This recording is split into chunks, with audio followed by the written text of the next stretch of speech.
Ito po ang aming new house. Maliit lang yan. Super liit lang yan.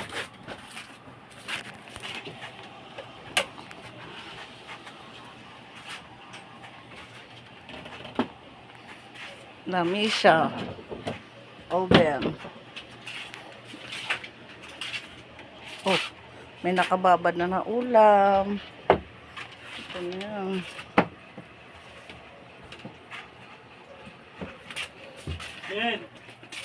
Yan siya. Diyan mo lang yan muna. Hagdan pataas. Jasmine! Jasmine! Yan. No. Kaya. Tawag ka ni Tito. Another new rep. Sira nga lang. Ano? Sira nga lang yan. Kasi ano yan? Yung pihitan para lumamig yung aircon, maluag na yung timer, ay yung rep. Maluag na yung ano, post timer daw yan, tawag na po. Malaki sana. Ginawang tambakan ng gamit. Thermostat? Thermostat pala yan. Sira ang thermostat na tanawag yan. Di pa kasi na-order yan. That's mine.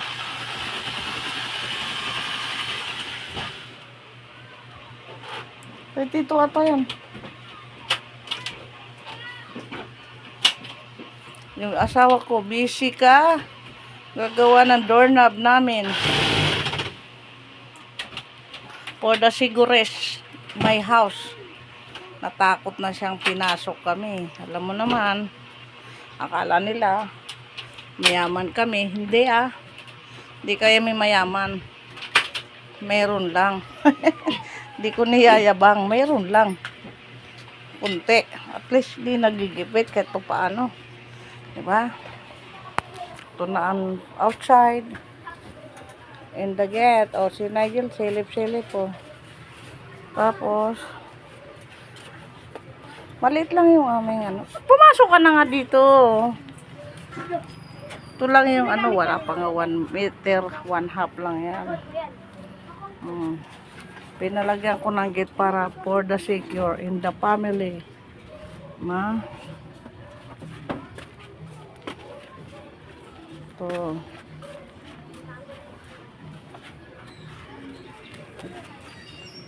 Yan na yan.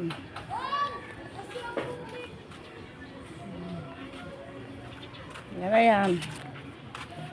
Papasok ako.